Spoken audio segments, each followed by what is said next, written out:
সালাম আলাইকুম স্যার। ওয়ালাইকুম আসসালাম। ভালো আছেন স্যার? হ্যাঁ, আছি ভালো। আপনারা সব ভালো না? স্যার আছি আলহামদুলিল্লাহ। স্যার ঠিক আছে, এটা একটু দেখি। স্টুডেন্ট কেবল 37 মতো। জি স্যার। স্যার বলেন। এক্স এবং ওয়াই এর সম্পর্ক যখন বিপরীতমুখী হয় এটা তো এমনি sir strong negative relation sir. হ্যাঁ, ডিপেন্ডেন্ট এবং ইন্ডিপেন্ডেন্ট ভেরিয়েবলের রিলেশনটা যখন বিপরীতমুখী হয় হুম, তখন তো স্যার এটা এমনি স্ট্রং নেগেটিভ রিলেশন, তাই তো স্যার? বিপরীত ধর্মী একটা স্যার বাড়লে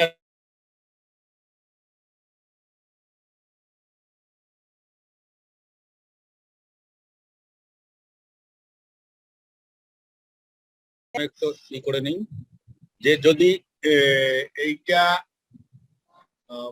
না। Relation can be just by its proximity +1 or -1, the hmm, nearer it is, মানে যদি একের কাছাকাছি হয় সেটাকে আমরা জিরো থেকে যত দূরে যাবে সেটাকে আমরা স্ট্রং বলতে পারবো। A common error is to believe that, sir এখান থেকে আমার একটু স্যার যেটা জানা দরকার ছিল, hmm. A common error is to believe that negative values of r cannot be strong. না না না, স্ট্রং হচ্ছে যে ওয়ানের যত কাছে হবে তত স্ট্রং, সেটা -1 এর কাছেই হোক আর +1 এর কাছেই হোক। ওকে ফাইন, ঠিক আছে স্যার। হুম, এখানে আমরা মাইনাসটাকে আমরা ইয়ে করতেছি না, হুম, বাট লেখা they can be just as strong as positive values, মানে ওই যে মানে যদি পজিটিভ আর নেগেটিভ একই রকম হবে, হুম, হুম, এক্সেপ্ট হুম। Except the y is decreasing and as is x increasing sir. হ্যাঁ হ্যাঁ, ওই এক্সেপ্ট, বিপরীত ধর্মী। হ্যাঁ, হ্যাঁ স্যার, তাহলে আমার কথা হচ্ছে এটা তো ডেফিনেটলি যদি বিপরীত হলেও আমরা সেটাকে স্ট্রং বলবো, পজিটিভ হলে স্ট্রং। তাহলে এক্সেপ্ট কথাটা স্যার এখানে কেন লিখলো স্যার? এক্সেপ্ট দ্বারা কি বুঝালো স্যার? এখানে এক্সেপ্ট কথাটা মোটামুটি আসবে কেন ধরে স্যার? নিতে পারেন যে 0.5 এর চেয়ে যদি বেশি হয়, বা ধরেন যে 0.75 এর চেয়ে বেশি হলে এটা ভেরি স্ট্রং বলতে পারেন। 0.5 টু 0.75 হইলে স্ট্রং ধরতে পারেন, মডারেট স্ট্রং। 0.5 এর নিচে হইলে উইক ধরতে পারেন, এইরকম আর কি। সেটা নেগেটিভ হোক আর পজিটিভ হোক। আর আমার ওয়ার্ডটা ছিল এক্সেপ্ট ওয়ার্ডটা কেন ব্যবহার করলো স্যার বইতে স্যার? এটা দ্বারাই স্যার আমার মানে গন্ডগোলটা কোনটা লেগে কোনটা? গেছে। এক্সেপ্ট স্যার মানে এইটা ছাড়া, মানে হ্যাঁ, they can be just as strong as positive values except that y is decreasing as x increasing। আমরা তো জানি স্যার নেগেটিভ হলে হুম। একটা ইনক্রিজিং হবে একটা ডিক্রিজিং হবে, তাহলে এক্সেপ্ট কথাটা স্যার এখানে কেন দিল? এইটা ছাড়া স্যার কি বুঝাইলো স্যার? আমি এই জিনিসটা এই জন্য সন্দেহ স্যার। এটা কি স্যার বইয়ের টার্ম এরকম লেখা স্যার? মানে বিষয়টা কি ওই বুঝালো যে নেগেটিভ হওয়ার কারণে স্ট্রং নেগেটিভ হবে?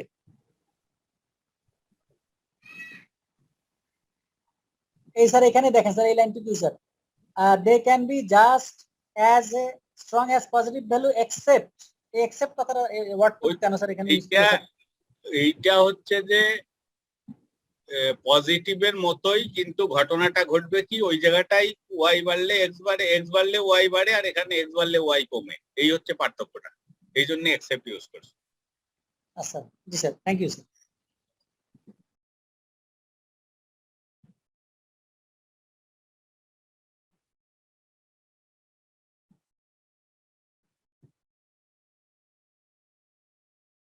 আমরা এইটা গতকাল আলাপ করেছিলাম।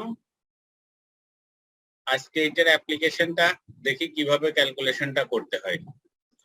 গতকাল আমরা বলেছিলাম যে এখানে যে ফর্মুলাটা আছে, এখানে ফর্মুলাই বলে দেবে আমাকে কোনটা কোনটার কলাম তৈরি করতে হবে। আর একটা প্রথমে আমাদেরকে যেটা নির্ধারণ করতে হবে সেটা হচ্ছে যে ইন্ডিপেন্ডেন্ট ভেরিয়েবল কোনটা, ডিপেন্ডেন্ট ভেরিয়েবল কোনটা, অর্থাৎ এক্স কোনটা এবং ওয়াই কোনটা।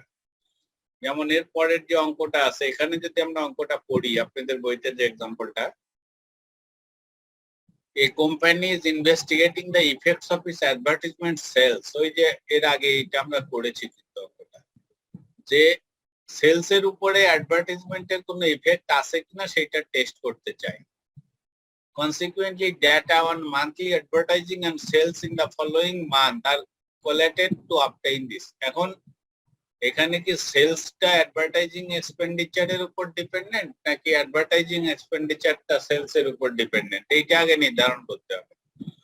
এখানে বলছে যে effects of its advertising on sales, তার মানে অ্যাডভার্টাইজিং এর কোনো ইফেক্ট সেলস এর উপরে আছে কিনা। তার মানে এখানে অ্যাডভার্টাইজিং কস্টটাই হচ্ছে আমার ইন্ডিপেন্ডেন্ট ভেরিয়েবল, আর সেলস হচ্ছে রেজাল্ট, একটা কজ একটা effect. Advertising is the cause and sales is the effect. So advertising is the independent variable and sales is the dependent variable. তার মানে অ্যাডভার্টাইজিং এক্সপেন্ডিচারকে আমি এক্স ধরবো, সেলসটাকে ওয়াই ধরবো। এই যে দেখেন অ্যাডভার্টাইজিং এক্সপেন্ডিচারের উপরে আছে কলাম হেড এক্স, সেলস ভলিউমের উপরে আছে কলাম হেড ওয়াই। তাহলে এক্স ওয়াই নির্ধারণ হয়ে গেল। এখন আবার ফর্মুলাতে ফিরে যান। এক্স ওয়াই তো পেলেন, এখন আর কি বের করতে হবে? এক্স এবং ওয়াই এর গুণফল বের করতে হবে, এক্স এর স্কোয়ার বের করতে হবে, ওয়াই এর স্কোয়ার বের করতে হবে। তার মানে আপনাকে তিনটে জিনিস বের করতে হবে, এক্স স্কোয়ার, ওয়াই স্কোয়ার আর এক্স ওয়াই। তিনটে কলাম লাগবে। দেখেন x square, y square, x y, এই তিনটে কলামে আমি বানালাম। তাহলে এখন তো ক্যালকুলেশনটা আশা করি যে আপনাদের জন্য কঠিন কিছু না, যেহেতু এক্স এবং ওয়াই নির্ধারণ হয়ে গেল। 1.3 এর স্কোয়ার করলে 1.69, এটা এক্স স্কোয়ার হয়ে গেল। 0.9 কে স্কোয়ার করলে 0.81, 1.8 কে স্কোয়ার করলে 3.24, 2.1 কে স্কোয়ার করলে 4.41। এইভাবে এক্স স্কোয়ারের কলামটা বের করলাম, করার পরে যখন যোগফলটা বের করলাম, এইটাই হলো সামেশন এক্স স্কোয়ার। তার মানে এক্স স্কোয়ার যোগফল, যেটা এই যে এখানে দরকার আছে সামেশন এক্স স্কোয়ার। একইভাবে এখন ওয়াই স্কোয়ার বের করবেন, তার যোগ করে সামেশন ওয়াই স্কোয়ার বেড়ে যাবে। এই যে ওয়াই স্কোয়ার বের করলাম 151.6 এর স্কোয়ার করলে হয় 22,928.56। আপনারা ক্যালকুলেটরে এইটা করবেন। এইভাবে সব কয়টা করে যোগফলটা বের করলাম, যে যোগফলটা বেরোলো সেটা হচ্ছে সামেশন ওয়াই স্কোয়ার। আমাদের আর একটা জিনিস দরকার, সেটা হলো এক্স ওয়াই, এক্স এবং ওয়াই এর গুণফল। এক্স এবং ওয়াই এর এক্স এর মান 1.3, ওয়াই এর মান 151.6, এই দুটো গুণ করলে হয় 197.08। পরেরটা 0.9 ইন্টু 100.1 ইকুয়াল টু 90.09। এইভাবে প্রত্যেকটা এক্স এর সাথে তার করেসপন্ডিং ওয়াই কে গুণ করতে হবে। গুণ করলে লাস্ট কলামটা পেয়ে যাব, ওইটার যোগফল বের করলে পরে সামেশন এক্স ওয়াই বের হয়ে গেল। বোঝা গেল এই পর্যন্ত? এখন সবগুলোর যখন যোগফল বের হয়ে গেল, তাহলে এখন হচ্ছে আমার ওই আবার এই ফর্মুলাটা বসে। যেমন সামেশন এক্স ওয়াই আপনি জানেন, সামেশন এক্স মানে ফার্স্ট কলাম যে এক্স ছিল হেড, ওইটার যোগফল, সেকেন্ড কলাম ছিল ওয়াই কলাম, ওইটার যোগফল, এক্স স্কোয়ার বের করেছেন, ওইটার যোগফলও আপনার আছে। সামেশন এক্স মানে হচ্ছে এই যে প্রথম কলামের যোগফলের হোল স্কোয়ার, ওয়াই স্কোয়ার মানে এটা ওয়াই স্কোয়ার কলাম আপনি বের করেছেন, এইটার যোগফলটা। আর সামেশন ওয়াই মানে সেকেন্ড কলামের যোগফল, তাকে হোল স্কোয়ার। আর এনটা কি? n হচ্ছে number of data. In this case the x value is 1 2 3 4 5, 5 মাসের এক্সপেন্ডিচার নিয়েছে, অতএব n এর মান 5। তাহলে দেখেন r equal to n into summation xy। তার মানে n হচ্ছে 5, এই যে পাঁচটা ফিগার আছে, n হচ্ছে 5, সামেশন xy এর এই যে 1365.43 minus summation x into summation y। Summation x হচ্ছে এই যে x এর নিচে এই যে যোগফল, সামেশন y হচ্ছে y এর নিচে যে যোগফল, অর্থাৎ 7.6 ইনটু 842.1, এই যে এটা। আবার নিচে পুরাটা স্কোয়ার রুট দিয়ে n into summation x square. n মানে 5 আমরা জানি, x স্কোয়ারের যোগফলটা হচ্ছে summation x square 12.40 minus summation x whole square. Summation x কত? 7.6, এইটার whole square into 5 into summation y square. y স্কোয়ারের সামেশন 155.52.5, এইটার লিখলাম, minus summation y whole square. Summation y কত? 842.2 এর হোল স্কয়ার। এইটাকে সিম্পলিফাই করলে হয় 0.993। তাহলে বোঝা গেল যে কিভাবে আর এর মানটা বের করতে হবে। জি স্যার। তাহলে আর এর মান যে বের করে পেলেন, এইটা থেকে আপনি কি বলতে পারেন? যে অ্যাডভার্টাইজিং এক্সপেন্ডিচারের সাথে সেলস এর সম্পর্কটা আসলে কতটা ঘনিষ্ঠ? Strong sir, strong, very strong. Strong, strong, এটাকে ভেরি স্ট্রং, এটা ভেরি স্ট্রং, একদম ওয়ানের কাছে। Very strong relationship. The value of the coefficient in this case is very close to the value of +1, indicating a very strong positive linear correlation. এখানে আর এর মানটা কিন্তু linear কোরিলেশনের জন্য প্রযোজ্য, খেয়াল রাখবেন এটা। এই জন্য প্রত্যেক জায়গায় লিখে দেবেন লিনিয়ার কোরিলেশন। ক্লিয়ার? জি স্যার। আচ্ছা, এখন কোএফিসিয়েন্ট অফ ডিটারমিনেশন কত হবে বলেন তো?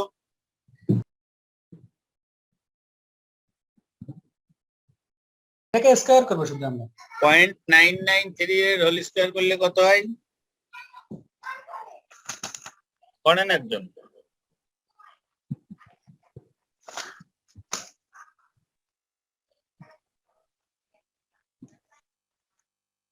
0.986049। 986, তার মানে 99 ই ধরতে পারি, 0.99। তার মানে কোএফিসিয়েন্ট অফ ডিটারমিনেশন 0.99, আর বাকি থাকলো কতটুকু 100 এর থেকে? একবার সেলস এর উপরে স্যার, মানে মাত্র 0.01 হলো স্যার, মানে অন্য ফ্যাক্টর। তার মানে 99% সেলস হয় অ্যাডভার্টাইজিং এর কারণে, আর 1% হয় অন্য কারণে। বুঝতে পারছেন কোএফিসিয়েন্ট অফ ডিটারমিনেশন বলতে কি বোঝায়? গতকাল অনেকে প্রশ্ন করেছিলেন যে এটা কি, এটা কেন, আজকে উত্তরটা পেলেন। এরপরের আরেকটা অঙ্ক দেখেন, এটা আপনাদের বইয়ের কোন জায়গায় আছে দেখেন, আপনাদের আচ্ছা যাই হোক, এটা দেখে নিন পরে, অঙ্কটা একটু দেখেন।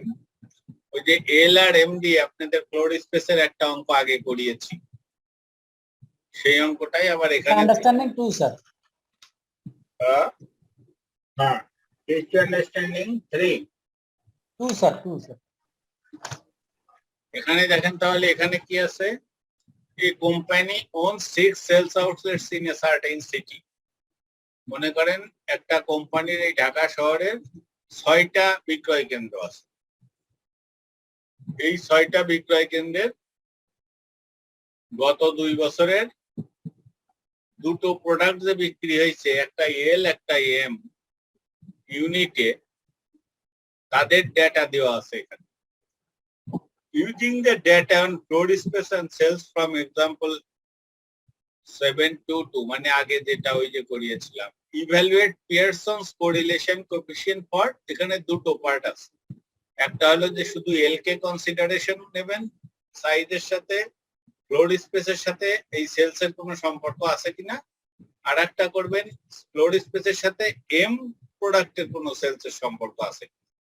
অঙ্ক দুটো, তার মানে এখানে বলা হচ্ছে যে সেলসটা ফ্লোর স্পেসের উপর ডিপেন্ডেন্ট, অতএব এখানে x is always the floor space, আর ওয়াই হচ্ছে এল এর ক্ষেত্রে সেলস, ওয়াই এর ক্ষেত্রে সেলস। ফ্লোর স্পেস হচ্ছে এক্স আর ওয়াই হচ্ছে সেলস।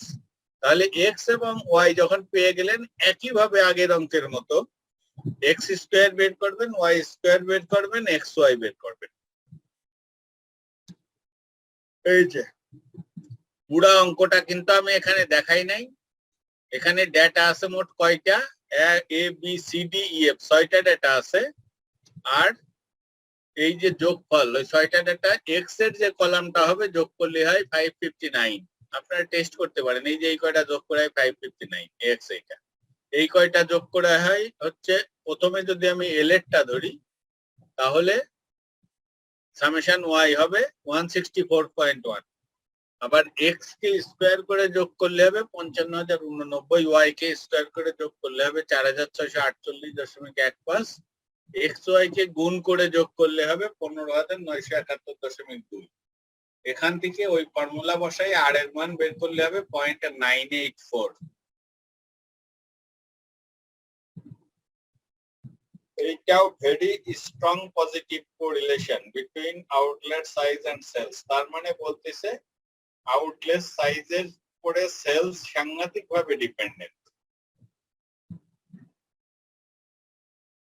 একইভাবে যখন আমি এম এর ক্ষেত্রে করলাম, এখানেও এন এর মান 6, সামেশন এক্স ও সেম দুটোর ক্ষেত্রেই সামেশন ওয়াই হচ্ছে এম এর কলামের যোগফল, এটা হচ্ছে 250। সামেশন এক্স স্কোয়ার করলাম, সেইটার যোগফল আগেরটারই সমান, যেহেতু x same.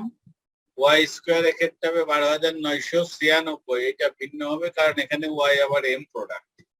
Summation x y এটাও ডিফারেন্ট একটা কিছু হবে, এটা হলো 25,898.5। এখান থেকে আমি আর এর মান পেলাম 0.974। এইটাও ঠিক আগের মতোই বলছে যে strong positive correlation between outlet size and sales of M. এই অঙ্কটা পরীক্ষায় মনে হয় এর আগে আসছে, কোনবার আসছে আমার জানা নেই। এইটা যদি করতে দেয়, এর আগের যে অঙ্কটা করালাম কলাম ধরে ধরে, এইটা এক্স এর কলাম, তার নিচে এই 5টা 6টা ফিগার থাকবে, এইটা ওয়াই এর কলাম, এর নিচে এই ফিগার গুলো থাকবে। পরে ফুল টেবিলটা ক্যালকুলেশন টেবিল আপনাদেরকে দেখাতে হবে।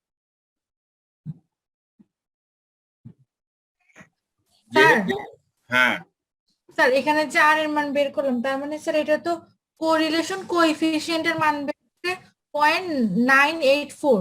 হুম তাহলে স্যার এটাকে যখন আমরা স্যার কোএফিসিয়েন্ট অফ ডিটারমিনেশন করব, তখন কি স্যার এটাকে স্কয়ার করব আর এর মানটাকে?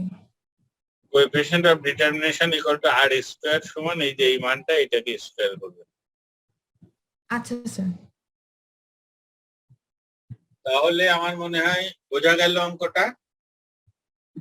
কিন্তু অঙ্কটা আপনারা ফুল টেবিল তৈরি করে করবেন, বাসায় করবেন। আমি জানি না বইটা কি, বইতেও মনে হয় এইভাবেই আছে, ওই জন্য আমি এইভাবে উঠিয়ে দিচ্ছি। কিন্তু অঙ্কটা টেবুলার ফর্মে প্রত্যেকটা ক্যালকুলেশন দেখায় করতে হবে। তাহলে পিয়ারসনস কোএফিসিয়েন্ট কিভাবে বের করতে হয় সেটা আপনারা দেখলেন। এখন আমরা টপিক চেঞ্জ করব, পিয়ারসন ছেড়ে আমরা এখন অন্য। এই পিয়ারসনস হচ্ছে খুব মানে ট্যানজিবল ফিগার নিয়ে এটা করা হয়। যেমন এইটা এক্সপেন্ডিচার এত টাকা, সেলস এত টাকা, ফ্লোর স্পেস এত স্কয়ার ফিট, তার সেলস এত, এটা হলো মেজারেবল সব। ফ্লোর স্পেসও আমি মাপতে পারি, অ্যাডভার্টাইজিং এক্সপেন্ডিচার কত সেটাও পরিমাপ করতে পারি টাকার অঙ্কে, সেলস কত সেটাও পারি, সবগুলোই হচ্ছে কিন্তু quantitative figure. But in cases of qualitative figure there is some other coefficient, qualitative term। যেমন মনে করেন আমি আপনার ভাইবা নিলাম, ভাইবাতে তো আসলে আপনার সাথে কথা বলে বিভিন্ন হয়তো প্রশ্ন করলাম, সেই প্রশ্নের উত্তর ভালো দিলেন, আবার এইরকম হয়তো 5 জনের নিলাম। এই 5 জনের ভিতর আমি অ্যাসেস করব যে কার কে ভালো, কে কম ভালো, কে ভালো না। এইটাকে বলা হয় হচ্ছে ধারণাগত, বা হচ্ছে যে এটা আপনার কোয়ালিটি দেখে। এটা কিন্তু ফিজিক্যালি স্কেল দিয়ে বা অন্য কিছু দিয়ে মাপার কোনো সুযোগ নেই। এই ধরনের কেস যদি হয় তাহলে আমরা অন্য কোএফিসিয়েন্টে যাই, সেইটাকে বলে Spearman's rank correlation coefficient.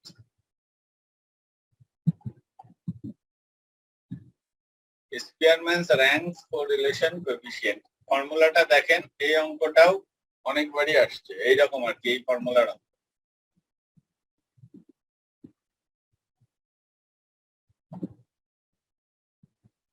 Spearman's rank correlation coefficient. দেখেন উপরে লেখা আছে আপনাদের বইতে কি? স্যার আই বলেন।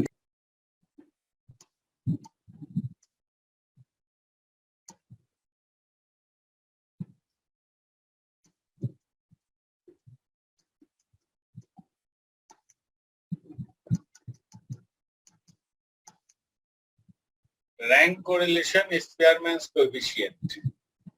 তাহলে এখানে বলছে there are occasions when the degree of correlation between two variables is to be measured, but one or both of them is not a suitable quantitative। একটা বা দুটো, ওই যে x অথবা y, যে কোনো একটা কোয়ান্টিটেটিভ না হয়ে কোয়ালিটেটিভ হইতে পারে, আবার দুটোও কোয়ালিটেটিভ হইতে পারে। In such circumstances, an alternative approach, rank correlation, might be appropriate. The most common measure of this type is Spearman's rank correlation coefficient, capital R. এইটা আবার R আকার। R equal to 1 minus উপরে আছে 6 summation d square, নিচে আছে n into within bracket n square minus 1. এদিকে সবই ঠিক আছে, d টা কি সেটা জানতে হবে। d means difference. দেখেন, where d denotes the difference in ranks and n the sample size. d আমার যে দুটো ভেরিয়েবল দেওয়া থাকবে সেই দুটোর যে র্যাঙ্কিং করা হবে ওই র্যাঙ্কিং এর ডিফারেন্স হচ্ছে d।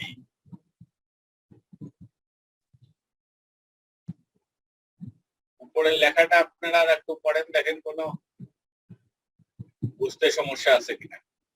ফর্মুলাটা আবার খেয়াল করেন, r equal to 1 মাঝখানে মাইনাস, এই ফর্মুলা লিখতেও কিন্তু আপনারা অনেকে ভুল করেন। 6 summation d square into n square minus 1। এইটা লিখে প্র্যাকটিস না করলে বহু স্টুডেন্ট কিন্তু পরীক্ষার খাতায় দেয় যে কি দিয়ে কি লেখেন, নিজেরাই এই ফর্মুলা ঠিক মতো লিখতে পারে।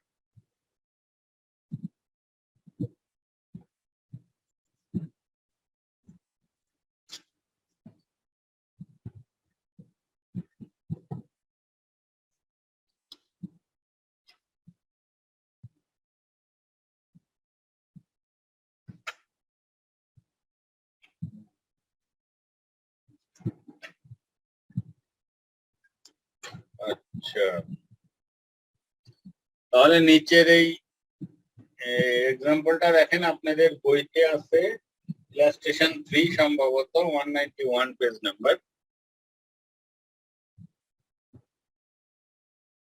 যে if as part of its recruitment procedures a company awards applicants ratings from A means excellent to E unsatisfactory for their interview performance and marks out of 100 for a written test. The results for 5 interviews are as follows. অঙ্কটা পড়ে আগে বোঝেন কি বলছে।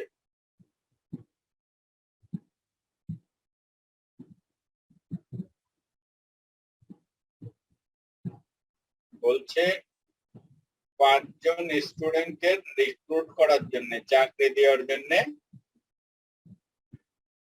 তাদের 2 ধরনের test নেওয়া হলো, একটা হলো ইন্টারভিউ আর একটা হলো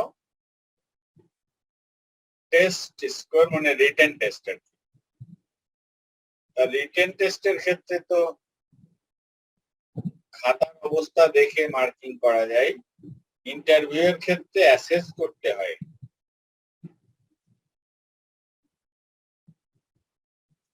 The most common measure of this type is, আচ্ছা এখানে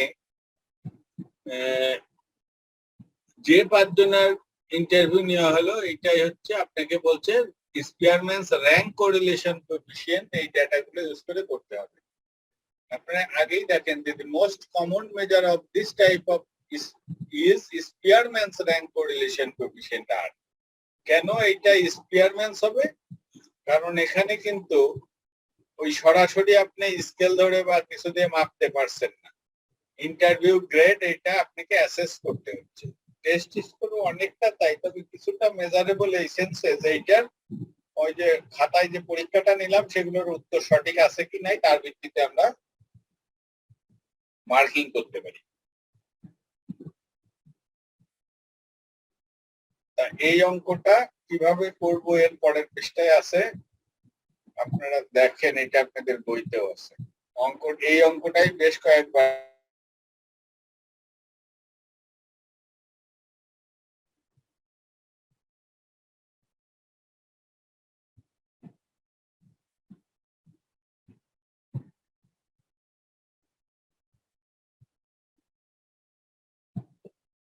তাহলে দেখেন যে in order to apply the formula, ওই যে ফর্মুলা যেটা ওখানে দেওয়া আছে, the grades and scores are rank. আগে হচ্ছে কি র্যাঙ্ক করা লাগবে। র্যাঙ্কটা কিভাবে করবো এটা আমি একটু পরেই আপনাদেরকে বলে দিচ্ছি। With the best scores given a rank of 1। দেখেন সবচেয়ে ভালো স্কোর যে করলো তাকে আমি র্যাঙ্কিং করে 1 নম্বরে বসাচ্ছি। Notice how interviews A and C share the best interview grade. এসব লাইনগুলো আপনাদের পরীক্ষার অ্যান্সারের জন্য দরকার নেই, ওই শুধু উপরের ওই লাইনটা লিখলেই হবে। এই যে the grades and scores are ranked with the best scores given a rank of 1. তারপরে হচ্ছে যে প্রসিডিউর এটা কিভাবে করা হলো এটা বর্ণনার দরকার নেই, আপনারা নিয়ম মতো র্যাঙ্কিং পয়েন্টটা বসিয়ে দিলে হবে। আচ্ছা,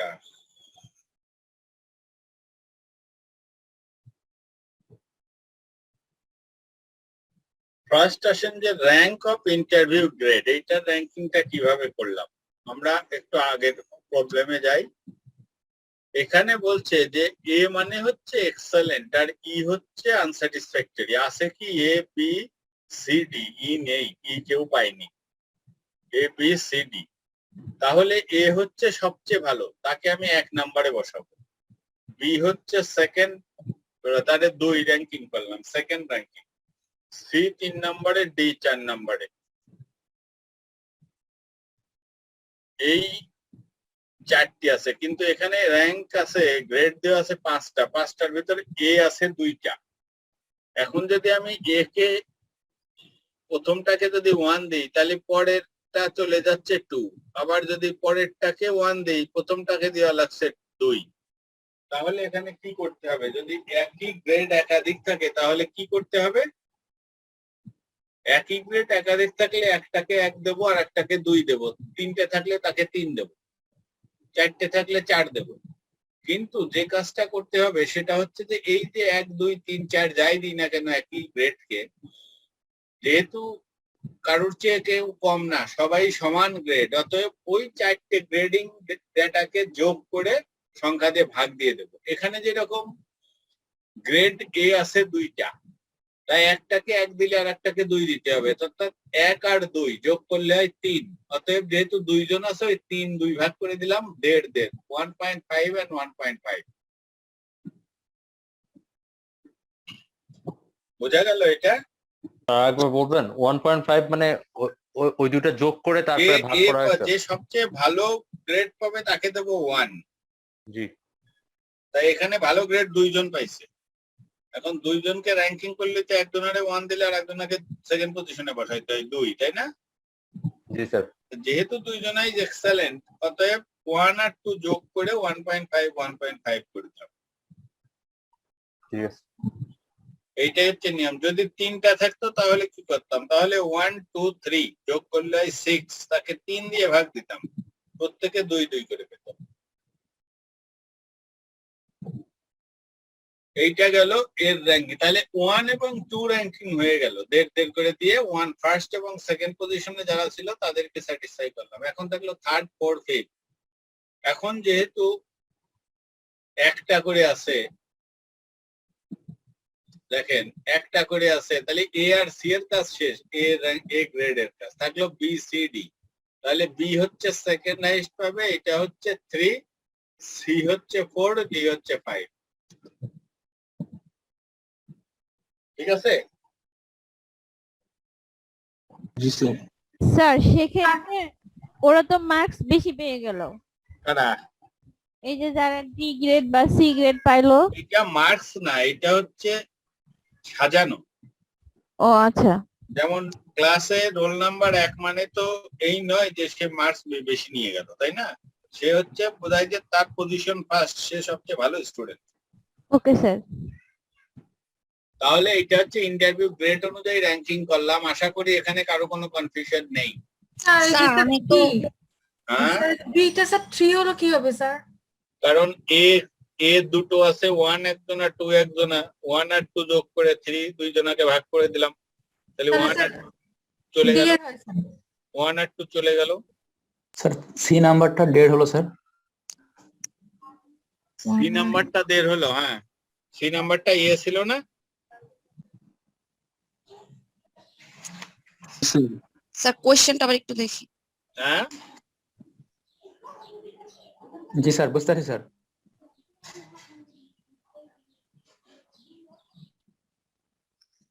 কোয়েশ্চেনে এ দুইটা, তো 1+3 দেন হচ্ছে এটাকে 2 দিয়ে ভাগ করাতে 1.5 1.5। হ্যাঁ হ্যাঁ, তার মানে 1 আর 2 যোগ করে 2 দিয়ে ভাগ করলেন, তার মানে ফার্স্ট পজিশন আর সেকেন্ড পজিশন চলে গেল। ও পজিশন হিসেবে 1 আর ওইটা 3 হ্যাঁ, নাম্বার পজিশন থাকাতে 3। র্যাঙ্কিং করা মানে তো পজিশন দেওয়া। আচ্ছা, তো B3 হলো কিভাবে B3 আপনি দেখেন অঙ্কে যান। একটু দেখি। বি আছে হচ্ছে বি। হুম, দুইজন, তাদেরকে 1 আর 2 দিয়ে দিলাম। তারপরে আছে তার একটু মানে আপু কম ওটা- ভালো, ওটা- সেটা হলো বি। আপু ওটা 3 নাম্বার পজিশনে থাকার কারণে কিন্তু 3 হয় নাই, স্যার কিন্তু অন্য আলোচনা করছিল। বি হচ্ছে এই জায়গায় তার পজিশন হলো থার্ড। এ আর এ আর সি এই দুটো হলো ফার্স্ট আর সেকেন্ড, তাই না? জি। বি হলো থার্ড, তারপরে ফোর্থ হলো কে ডি, ফিফথ হলো ই। এইটা কেন হলো? এই যে এই জায়গায় তাকান, কারণ এখানে বলছে যে এ মানে হচ্ছে এক্সেলেন্ট আর ই হচ্ছে আনস্যাটিসফ্যাক্টরি। এর চেয়ে বি একটু নিচু মানের, বির চেয়ে সি একটু নিচু মানের, সির চেয়ে ডির কোয়ালিটি একটু খারাপ, ডির চেয়ে ই হচ্ছে একেবারেই খারাপ কোয়ালিটি। আর সবচেয়ে ভালো কোয়ালিটি হলো এ এবং সি, যারা গ্রেড পেয়েছে এ এ। এই জন্য তাদের position first position second position, যেহেতু দুইজনের সমান গ্রেড, অতএব ওই দুটো যোগ করে 1.5 1.5 ওই 1 আর 2 কে ভাগ করে দিলাম। 1 আর 2 যেই চলে গেল তখন থাকলো থার্ড পজিশন 3। এটাই দেখা যাচ্ছে। এরপরে ভালো হচ্ছে বি, সে বি গ্রেড পেয়েছে, অতএব তাকে দিলাম 3। তারপরে ভালো হচ্ছে ডি, তার গ্রেড সি, অতএব তাকে দিলাম 4। তারপরে সবচেয়ে এখানে যা আছে তার চেয়ে সবচেয়ে কম ভালো হচ্ছে ই, তার গ্রেড ডি, অতএব তাকে দিলাম 5। যদি কেউ ই থাকতো তাকে দিতাম 6, এইরকম আর কি। স্যার হ্যাঁ, এখানে যদি এটা সি পজিশনে না থেকে ই পজিশনে থাকতো স্যার, তাহলে 1 আর 5 6 ভাগ করতাম 2 দিয়ে হতো 3, তাহলে আমরা এ এবং ই এর জায়গায় 3 3 বসিয়ে দিতাম। এ আর কত? এ এবং ই, হ্যাঁ, এ এবং ই, এ এবং ই পজিশনে, স্মল এ এবং স্মল ই পজিশনে যদি এ থাকতো স্যার, হ্যাঁ তাহলে তো আমরা যোগ করতাম 1 যোগ 5। না, 1 যোগ 5 না, কারণ না, নিচেই তো স্যার, তখন আর 5 নম্বরে থাকতো না, হয়তো 1 নম্বরে চলে আসলো। এ গ্রেড যেহেতু, সে তো আপনি বলতেছেন যে ডি এর জায়গায় যদি এ থাকে, তাই তো? জি স্যার। ডি এর জায়গায় থাকলে তো আর এ 5 পাবে না, এ তো 1 অথবা 2। এই যেহেতু জি, স্যার। তখনও 1 আর 2 যোগ করে 2 দিয়ে ভাগ, এই তখন ই পেয়ে যেত 1.5। স্যার ই যদি ইতে ইউ যদি এ পেতো তাহলে 3 জন হলে সেক্ষেত্রে আবার 2 দিয়ে ভাগ করতাম। কোনটা? মানে এখানে যেমন আপনার এ ইন্টারভিউ গ্রেড, আচ্ছা, এই অঙ্কটা মনে করেন যে ই এর এখানে এ আছে আর জি, সব এটাই বললাম। তাহলে কি আচ্ছা। করতেন? তাহলে 2 হতো স্যার, 2 এর জায়গায় 2। হ্যাঁ, তাহলে কেন কেন হতো? A1 A1 হতো তখন। A2 আর A3, তাই না? জি স্যার। যোগ করলে হয় 6। যেহেতু জি। 3 জনা ক্যান্ডিডেট, 3 দিয়ে ভাগ দিতাম, হতো 2, তাহলে প্রত্যেকেই 2 করে বসাতাম। জি স্যার। বাকি দুটো হলো 4 এবং 5। কোনটা 4 হতো? বি, 5 হতো কে ডি। জি স্যার। ঠিক আছে, জি স্যার, বুঝছি স্যার। এটা গেল। এখন এখানে আসেন, এখানে ফার্স্ট কেটা? স্যার এক্ষেত্রে sir D sir first, 70 test score বেশি হলে। এই 72 ডি, আর সেকেন্ড হলো ই। হ্যাঁ, আমরা কি করেছি দেখেন, এই দেখেন first second third fourth fifth, ঠিক আছে? জি স্যার। এটা তো কোনো কনফিউশন নাই। না স্যার, ওই সেম রুল যদি ফলো করে কিন্তু তাহলে এখানে স্যার যদি ওই 50 এর জায়গায় 60 হতো তাহলে কি করতেন? হ্যাঁ, কোনটা স্যার? এই যে এখানে 50 যদি 60 হতো, 4 আর 5 যোগ করে 2 দিয়ে ভাগ করতে হতো। ওই যে জি স্যার। তাহলে এটাও কি সেম করতাম, আগে দুটো যোগ করে তারপরে ভাগ করতাম? কত কত যোগ করতেন? 60 না না না না না, না না 60 না না স্যার, এখানে ওই যে ফার্স্ট হচ্ছে সিরিয়ালে যে এক কাকে এক এক দিতাম স্যার, ওই দুটো সেম হলে এক দিতাম। ডি কে 2 দিতেন, 70 কে, তাই না? জি স্যার। 3 দিতেন কাকে? 61। হ্যাঁ 3 61। 4 আর 5 যোগ করে 2 দিয়ে ভাগ করতে হবে। এটাও 60 এটাও 60, তাহলে 4 আর 5 ভাগ করলে 9, এ 4.5 পেতো, এ 4.5 পেতো। জি স্যার জি স্যার। স্যার আরেকবার প্লিজ। আমরা মূলত স্যার পজিশনকে ভাগ করছি, নাম্বার গুলোতে না। পজিশনকে ভাগ করছি, পজিশনকে যোগ করে ভাগ করছি। স্যার হ্যাঁ। তার মানে এখানে হলো যেখানে যেটা বড় সংখ্যা সেটা আমরা ফার্স্টে রাখবো, হ্যাঁ, তারপরে সেটার সাথে এক যোগ করতে হবে যখন হলো সেম মান থাকবে তখন। না সেম মানে এক যোগ করতে হবে না, আপনি আগে পজিশন গুলো ফিক্স করবেন। মনে করেন আমি এটা লিখে দিচ্ছি, এটাও মনে করেন 6, এই যে চেঞ্জ করে দিলাম। জি স্যার। এখন র্যাঙ্কিং কিভাবে করবেন? ওই যে 72 কে এক ফার্স্টে দিলেন, 72 কে 1 দিলেন, তারপরে তারপরে হলো 70 কে 2 দিতে হবে, 70 কে 2 দিলেন, হ্যাঁ, এরপরে 61 কে 3, 61 কে 3, তারপরে 60 একটা হলো 4 একটা হলো 5, হ্যাঁ, তাহলে 4 আর 5, কিন্তু 60 তো দুটোই সমান, তাহলে এই 4 আর 5 কে এভারেজ করতে হবে, করে ভাগ করে দিতে হবে দুজন। Okay sir, thank you sir. Okay, 4 যোগ 5 ভাগ 2 হবে না স্যার? হ্যাঁ, 4 আর 5 এর 9, তাকে 2 দিয়ে ভাগ দিলে 4.5। আচ্ছা, এইটা যখন করলাম তাহলে আশা করি র্যাঙ্কিংটা সবার কাছে ক্লিয়ার, তাই না? র্যাঙ্কিং যখন হয়ে যাবে তখন হলো D is the difference of ranking. এইটা যদি R1 বলি, এটা যদি R2 বলি, তাহলে ডি হচ্ছে R1 minus R2। R1 minus R2 বলতে পারেন, R1 ডিফারেন্স R2 বলতে পারেন। ডিফারেন্স বললে হবে কি, ওই কোনো মাইনাস সাইন রাখবো না। যেমন আপনি যদি এইটা থেকে এইটা বিয়োগ করেন তাহলে কত হয়? 1 মাইনাস 5 মাইনাস 4 কত হয়? 2.5 মাইনাস না প্লাস? স্যার 4 থেকে বাদ দিলে মাইনাস হয়ে যাবে। 4 যদি মাইনাস করি মাইনাস হতো, যদি আমি প্রথমটা থেকে দ্বিতীয়টা বাদ দিই এটা মাইনাস হতো, তাই না? জি স্যার। তারপরেরটা 0, তারপরেরটা হতো মাইনাস 3.5, তারপরেরটা হতো প্লাস 3, তারপরেরটাও প্লাস 3।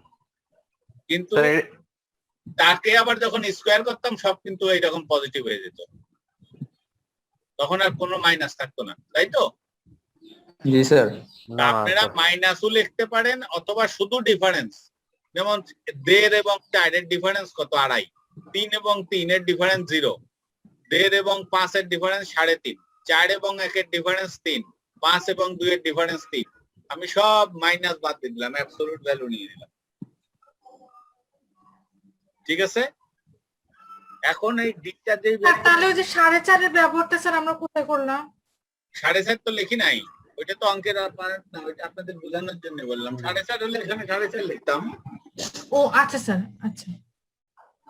এখন 2.5 কে স্কয়ার করলে 6.25, 0 কে স্কয়ার করলে 0, 3.5 কে স্কয়ার করলে 12.25, 3 কে 9, 3 কে 9, তাহলে ডি স্কয়ারের মান বের হয়ে গেল। এটা যখন যোগ করলাম তখন এইটা হলো সামেশন ডি স্কয়ার 36.50। এটা হলো স্কয়ার।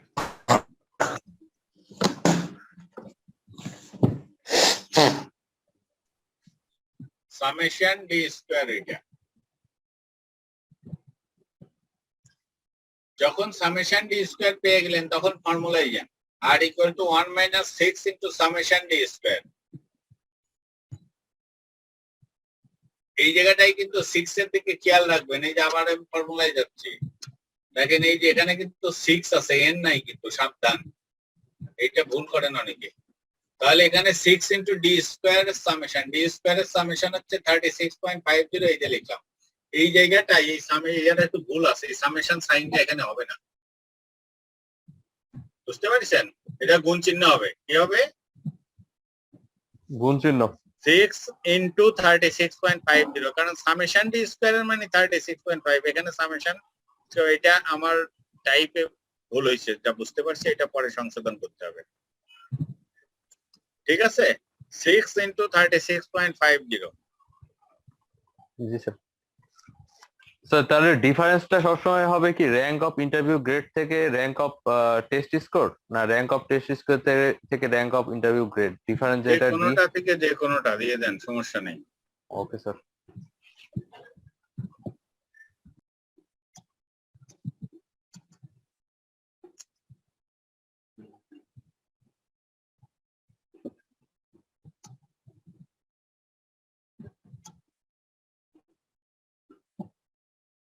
আচ্ছা, এটা আমি পরে ঠিক করে নেব, একটু গোলমাল আছে।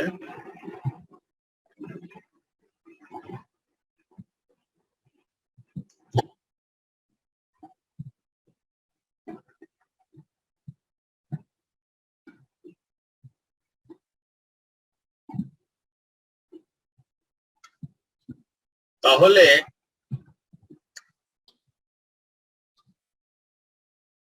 আমাদের এটা আবার n এর মান 5 আসলো কোত্থেকে, কারণ এখানে 5 জন স্টুডেন্ট আছে, নাম্বার অফ ডেটা ইজ 5, তাহলে 5 n into n square minus 1, 5 into 5 square minus 1, তাতে সিম্পলিফাই করলে এইটা হয় মাইনাস 0.825। এইটা দেখে এটা কি সামেশন অফ ডি স্কয়ার বাম পাশে এটা কি 6 নাকি সিগমা স্যার? কোনটা? সামেশন অফ ডি স্কয়ার বাম পাশে এটা কি 6 নাকি সিগমা? 6 ঠিক সূত্রে দেয়া আছে, সূত্রে সবসময় 6 থাকবে স্যার। আচ্ছা, ফর্মুলাটাই 6। এইটা একটু সংশোধন করে দিই, নাহলে পরে দেখা যাবে আর খেয়াল থাকছে না। এইটা আপনাদের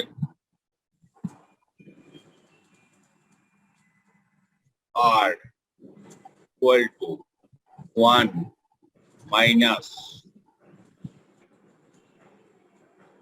উপরে কি যাবে 6,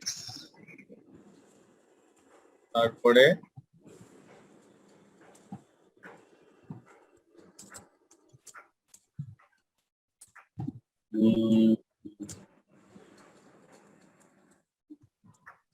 সামেশন,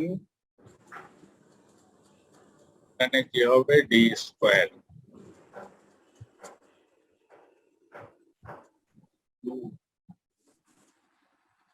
ডি নিচে কি যাবে n, তাতে n স্কয়ার যাবে,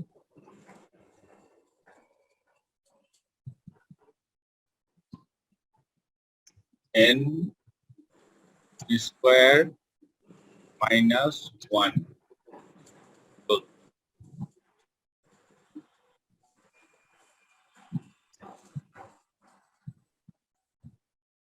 সমান, এই জায়গাটাই হবে গুণ চিহ্ন,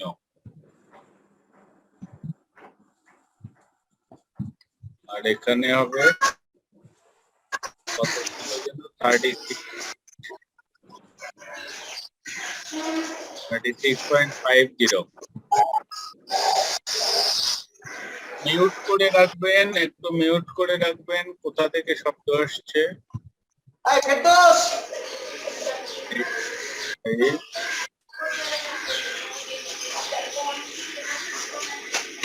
ঠিক আছে, তোমার চেয়ার চেয়ে দিচ্ছি।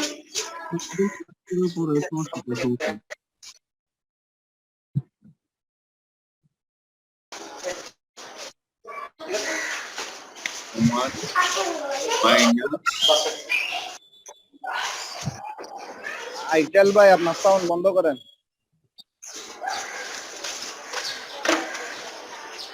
কিসে দুঃখ কেন, মনে দুঃখ কেন?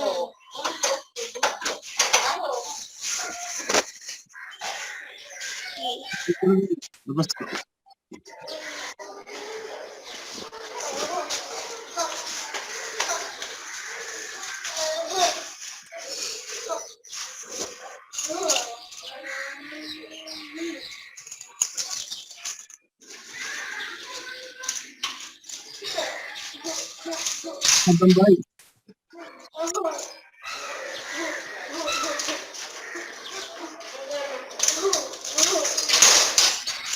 ওকে, এটা দেখেন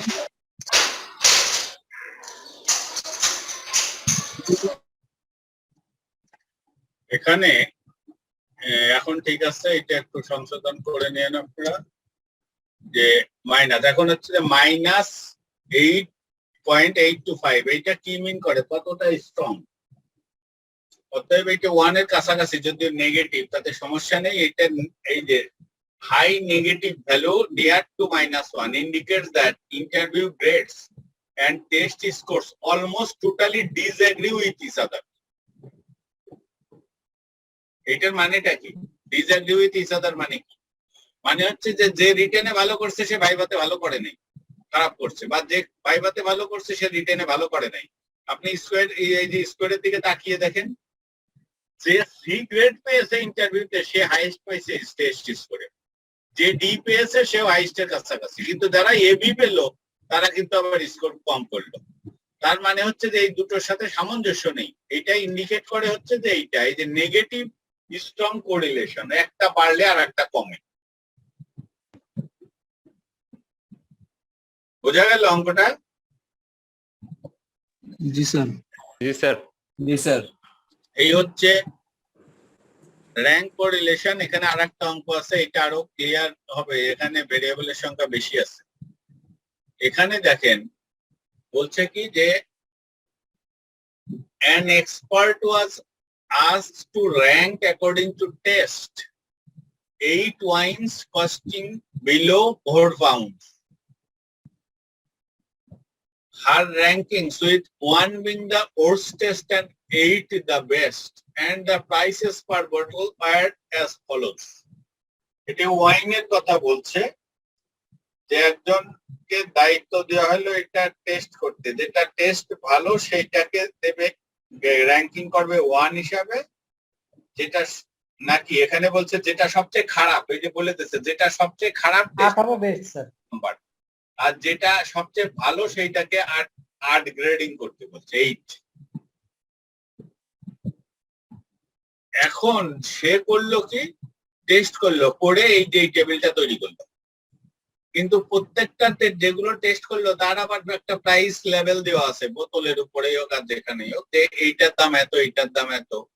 সে দেখলো যেটা সবচেয়ে ভালো কোয়ালিটি, অর্থাৎ 8 র্যাঙ্ক পজিশনে গেল, সেইটার দাম 2 টাকা 99 পয়সা, 2.99 pound.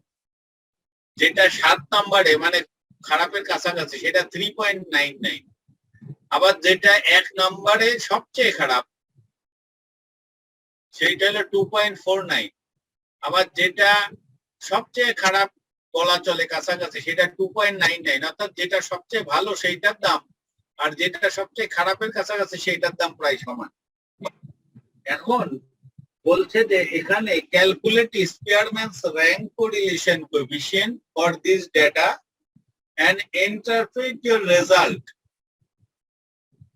What result would you expect if the best testing wine was right? যদি র্যাঙ্কিংটা উল্টা করা হতো, যেটা সবচেয়ে ভালো সেইটাকে 1 দিতাম আর যেটা সবচেয়ে খারাপ সেইটাকে 8 নম্বরের পজিশন দিতাম, তাহলে কি হতো সেটাও জিজ্ঞাসা করতেছে আপনাকে। এই অঙ্কটাও পরীক্ষায় আগে আসছে কোনবার জন্য। ঠিক আছে, অঙ্কটা বোঝা গেল? জি স্যার। মোট আছে কয়টা স্যাম্পল? 1 2 এটা তো আগের মতোই, 5 6 7 8, অর্থাৎ n এর মান 8। তাহলে এখানে র্যাঙ্কিং এটা করা আছে, এইটাকে আবার র্যাঙ্কিং করতে হবে, টাকার যে প্রাইসটা আছে এটাকে র্যাঙ্কিং করতে হবে। এখন এখানে যেটা বলছে যে সবচেয়ে ভালো যেটা সেটা হলো 8 নাম্বার র্যাঙ্কে দিছি, আর যেটা সবচেয়ে খারাপ সেটা 1 নাম্বার র্যাঙ্কে দিছি। তাহলে আমরা দেখি র্যাঙ্কিংটা কি করলাম। এখানে সবচেয়ে ভালো যেটা এটা দেখেন র্যাঙ্কিং কিন্তু এটা করা আছে। এখন ওইটার যে র্যাঙ্কিংটা এটা দেখেন, এখানে হাইয়েস্ট প্রাইস কত আছে? 3.99, তাই না? সবচেয়ে বেশি দাম আছে 3.99।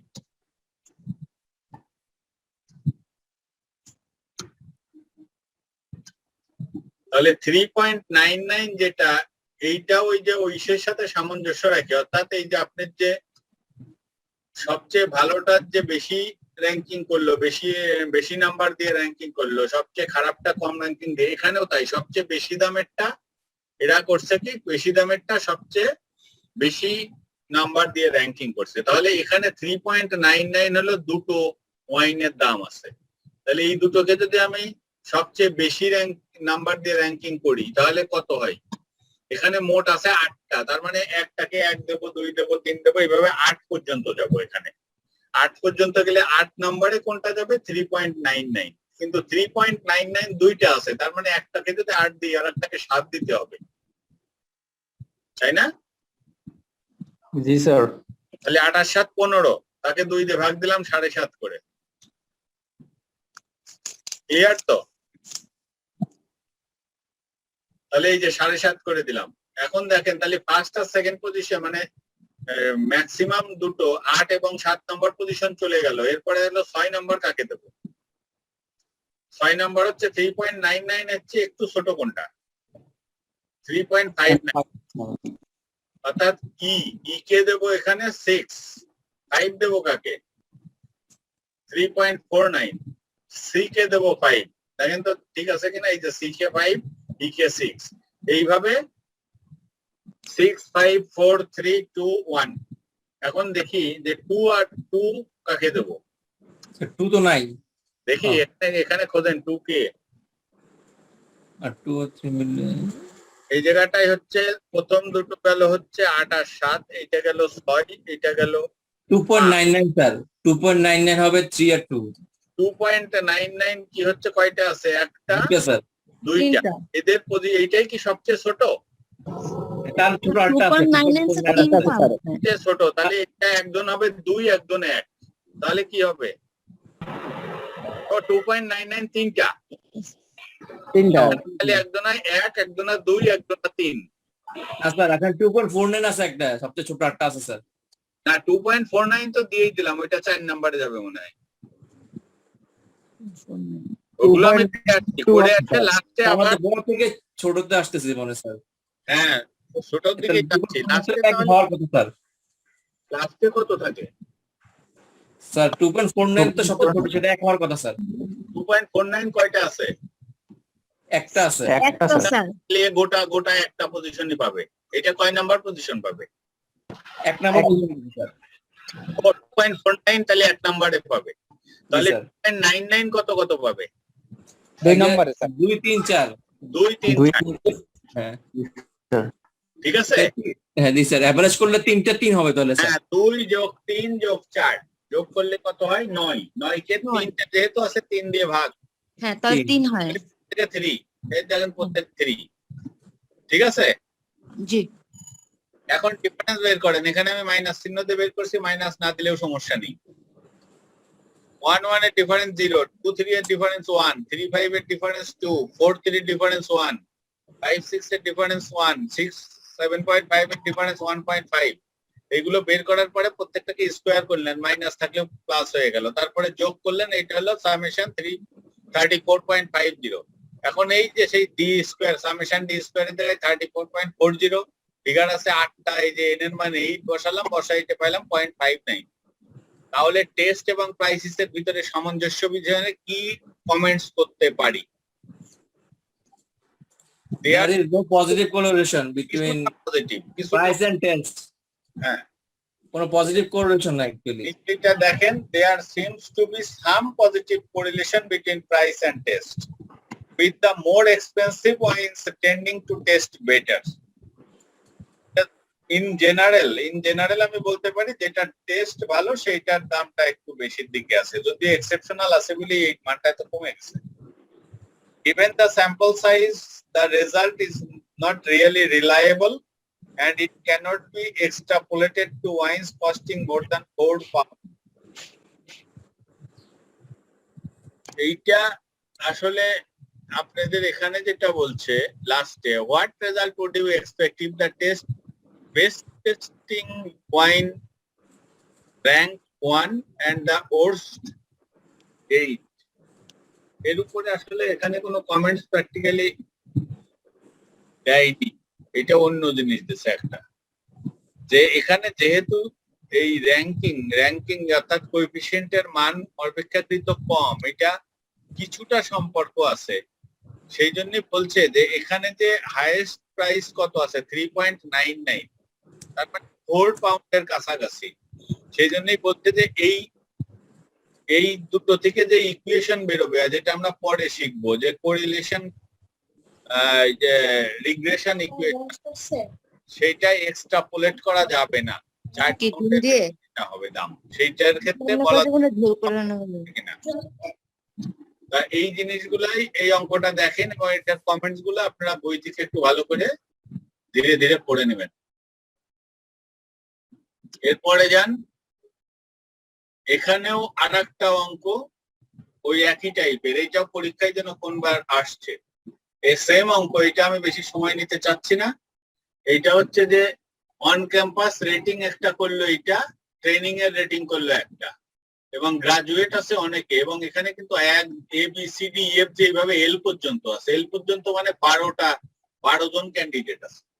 12 জন ক্যান্ডিডেটের এই যে ক্যাম্পাসের যে রেটিং করলো 8, 10, 9, 4, 12, 11, 11, 7, 8, 13, 10, 2, এটা আসলে একটা কলামের ভিতরেই 12টা হইলে আরো ভিজিবল হতো, যেটা আমি পরের পৃষ্ঠায় করেছি। দেখেন এই যে আমার যে র্যাঙ্কিং অন ক্যাম্পাস রেটিং, যেটা এইটার একটা রেট যে হয়তো বেশি পাইছে, এখানে লিখে দিয়েছে দেখেন, each trainee is given a rating by the recruiter during the on campus interview. This rating is an expression of future potential and may range from 0 to 15, with higher score indicating more potential. মানে যে বেশি পেয়েছে score, সে মোর potential এটা বলছে। তারপরে লাস্টেরটা কি আছে, training rating. The recent college graduate then enters in a planned training program and then given another composite rating based on test, opinion of the group leaders, training officers, and so on. The on-plan rating and in-plan training rating are as follows. This এখানেও আবার ওই training এরও একটা rating করলো, calculate the rank coefficient. এইটা দেখেন কিভাবে করা হলো। এটা ওই রকম ভাবে ABCDL পর্যন্ত লেখলাম, মোট 12। এখানে দেখেন এই যে রেটিং করা আছে 8, 10, 9, 4, 12, 11। আবার অন ক্যাম্পাস ট্রেনিং যেটা, সেইটারও রেটিং দেওয়া আছে এইরকম। এখন আপনাদের কাজ হবে এইগুলোকে রেটিং করা 1 থেকে 12 পর্যন্ত সাজিয়ে। এখন 1 থেকে 12 যদি পান, তাহলে আমরা বলছি যে যে বেশি পেয়েছে তাকে আমি হাইয়েস্ট রেটিং দিতে চাচ্ছি। সেইটাই যদি করতে চাই, তাহলে পরে এখানে হাইয়েস্ট হবে 12। হাইয়েস্ট হবে এই 12 জনের ভিতরে যে 12 পেয়েছে সেই হচ্ছে সবচেয়ে ভালো স্কোর পাবে। এখন 12 পেয়েছে কয়জন? 2 জন স্যার। 2টা 13 আছে স্যার। 2টা হচ্ছে 12। 13 আছে একটা। 12 জনের ভিতরে 12 যদি আরেকজনা পাবে 11, তাই না? সবচেয়ে ভালো পেয়েছে স্যার 13। হ্যাঁ স্যার 13 13 আছে স্যার। 13 আছে একটা, তাহলে এ পাবে 12তম পজিশন। ঠিক আছে? জি স্যার। তারপরে আছে 12, তাহলে 12 দুটো আছে, এরা কোন কোন পজিশন পাবে? 2 আর 3 11 এবং 10। 10, 11, তার মানে 10.5 হবে। 11 তো। হ্যাঁ 11 এবং 10 দুইজনা যেহেতু 12 12, অর্থাৎ 11 আর 10 যোগ করে 2 দিয়ে ভাগ দেবো, 10.5 10.5। ঠিক আছে? 11 আর 10 12 স্যার বুঝলাম না, একটু আবার একটু বলুন। আরে যে সবচেয়ে বেশি পেয়েছে তারে দেবো 12তম, মোট 12 জন আছে। জি স্যার, এটা স্যার বুঝেছি স্যার। হ্যাঁ, তারপরে হচ্ছে যে সেকেন্ড পজিশন কার, মানে 11তম পজিশন কার, এর একটু সে হচ্ছে জি স্যার। আরো 12 দুইজনা আছে, তাহলে একজনা হবে 11তম, একজনা 10ম। জি স্যার। 10 আর 11 যোগ করে 2 দিয়ে ভাগ করে দিয়ে দিলাম। ঠিক ও আছে? আচ্ছা স্যার। জি স্যার। হ্যাঁ, তারপরে এটা গেল 12 চলে গেল, এর ছোট আছে 11। 11 কয়টা আছে? একটা, দুইটা। তাহলে 11 দুইটা আছে, এদের পজিশন কি হবে? আমার 12, 11, 10 তো চলে গেল, তাহলে হবে 9 আর 8। তাহলে 11, 9 এবং 8, নবম এবং অষ্টম, 9 আর 8 যোগ করলে 17, তাহলে এইটা হবে 8.5 8.5। ঠিক আছে? তারপরে 11 যেই হয়ে গেল, তার ছোট হচ্ছে 10। 10 এর পজিশন কি হবে? 10 কয়টা আছে? 10 আছে 2টা। এইভাবে পজিশন গুলো ফিক্স করে যদি একাধিক সমান নাম্বার থাকে তাহলে যোগ করে সেইটাতে ভাগ করে দিতে হবে, দিয়ে এই র্যাঙ্কিংটা আসবে। এবং একইভাবে এইটা যে হাইয়েস্ট পাইছে 9 পাইছে কয়জন? 1 2 3 3 জনা পেয়েছে নাকি 4 জনা? 4 জনা পেয়েছে 9, তাই না? এই একটা, দুইটা, এই জি স্যার, তিনটা, চারজন। হ্যাঁ। তাহলে 4টা 9, তার সেক্ষেত্রে তাহলে 9 10 11 11 12 10 9 যোগ করলে কত হয়? 12 11 10 9। 10.5 করে পড়বে স্যার। হ্যাঁ, তাহলে 12 আর 11 হচ্ছে 23, 23 আর 10 33, 33 আর 9 42, 42কে 4 ভাগ করেন 10.5 করে, তাহলে এও 10.5, এও 10.5, 10.5, 10.5, তাহলে 12 11 10 9 চলে গেল। এর চেয়ে ছোট যেটা সেটা হচ্ছে 8 নম্বর পজিশনে যাবে। 8 নম্বর পজিশনে যেহেতু 9 হয়ে গেল, এর সেকেন্ড হাইয়েস্ট কত আছে? 6 নাকি? 6 3টা। কি কয়টা আছে? 1টা 2টা 3টা, তাহলে এটা হলো 8 7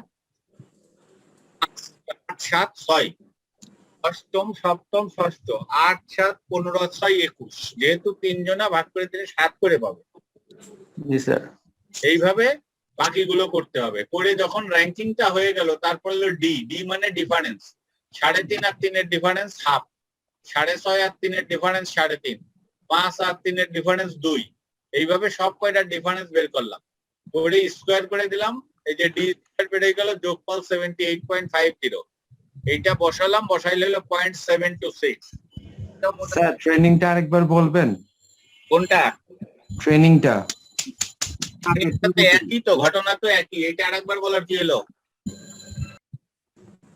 যে যারা হাইয়েস্ট পেয়েছে, কয়টা হাইয়েস্ট পেয়েছে দেখবেন, দেখে এদের পজিশন গুলার যেটা যেটা হয় সেগুলো যোগ করে ওইটা দিয়ে ভাগ করে দিবেন।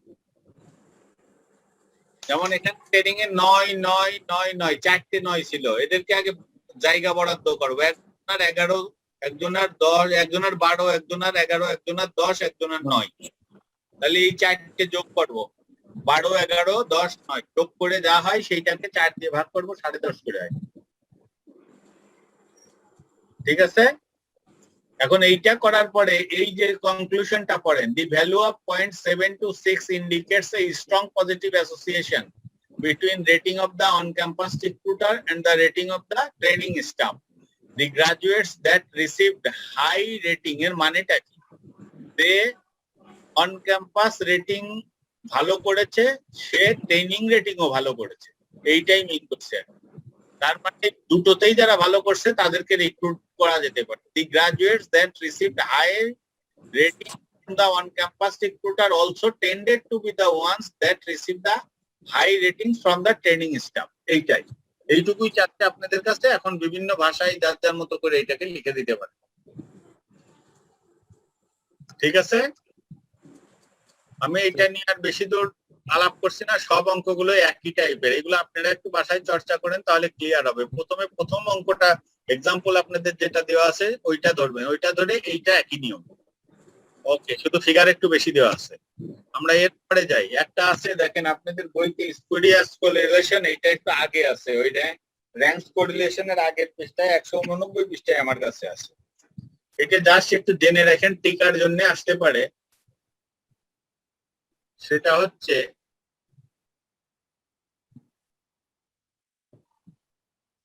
যে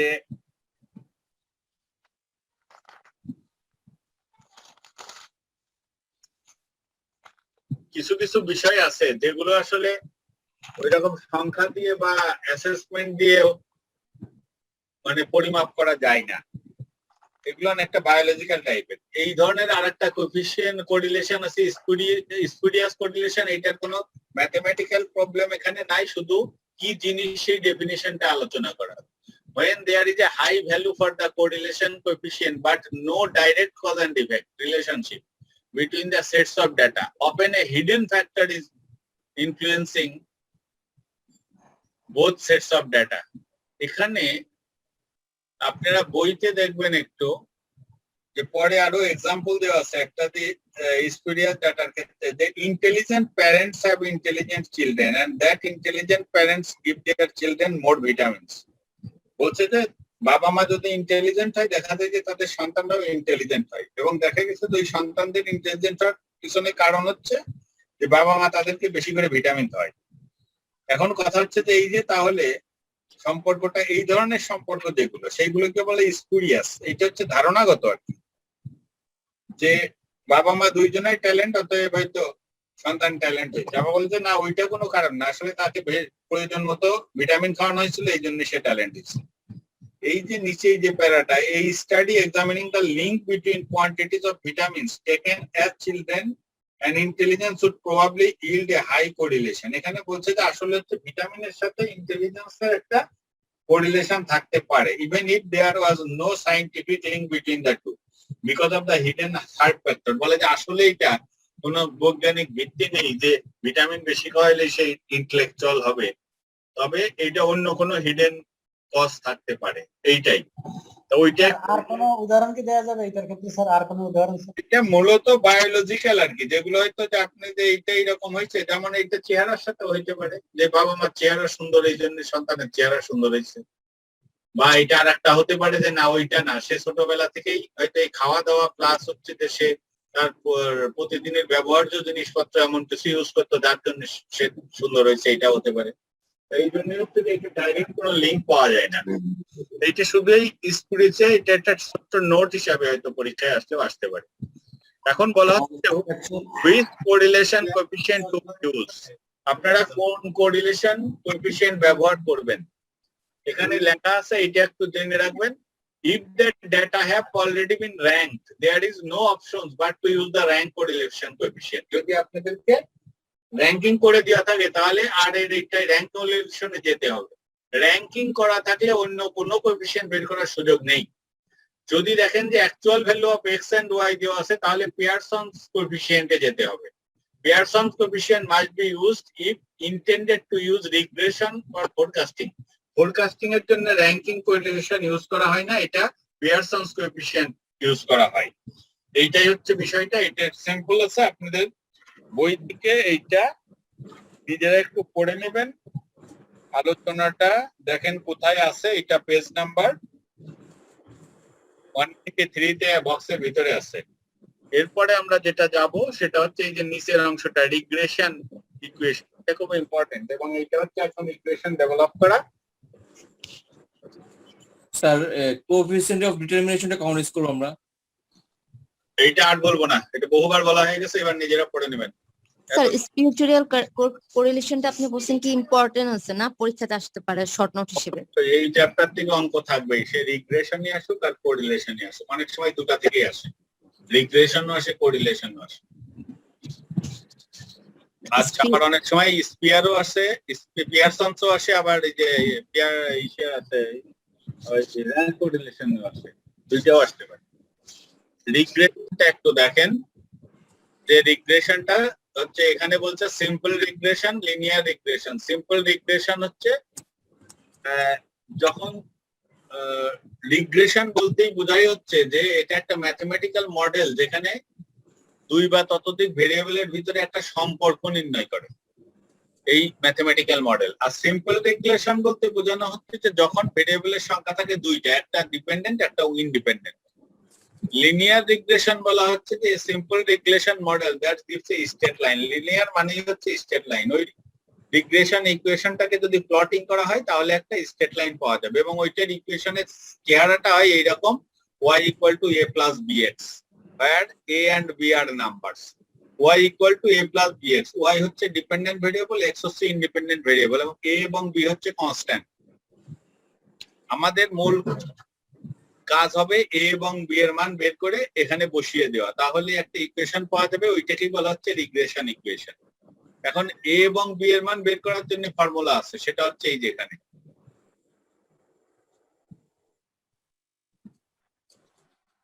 এটা আপনাদের বইতে একটু দেখেন, বইয়ে আছে পেজ নাম্বার 194।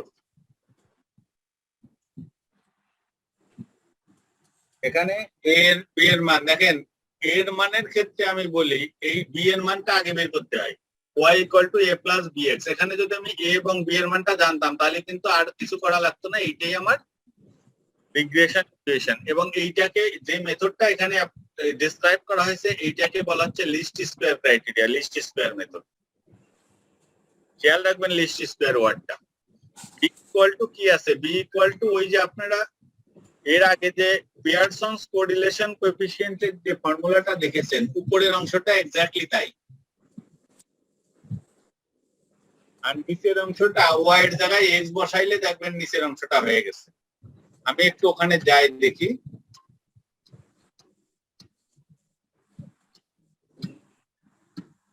এই যে এর আগের স্লাইড, এই যে এইটা, এখানে দেখেন উপরে যা আছে ওই বি এর ফর্মুলার উপরে তাই আছে, আর এখানটাই হচ্ছে এই যে ফার্স্ট ব্র্যাকেটে যা আছে শুধু এইটুকু লিখতে হবে। কারণ হচ্ছে এখানে y এর জায়গায় x বসাই দেন তাহলে দুটো দুটো গুণ হয়ে হোল স্কয়ার হয়ে যাবে, স্কয়ার আর হোল স্কয়ার এবং রুট ক্যান্সেল হয়ে গেল, থাকলো এই যে এইটাই। বি এর ফর্মুলা হচ্ছে n summation xy minus summation x summation y divided by n summation x square minus summation x whole square. আমরা একটু আবার যাই ওখানে, দেখেন এই যে এখানে ঠিক এই যে তাই আছে এটা। তার মানে ওই ফর্মুলাটা যদি আপনি মনে রাখেন তা বি এর ফর্মুলা মনে রাখাটা কম্পারেটিভলি সহজ।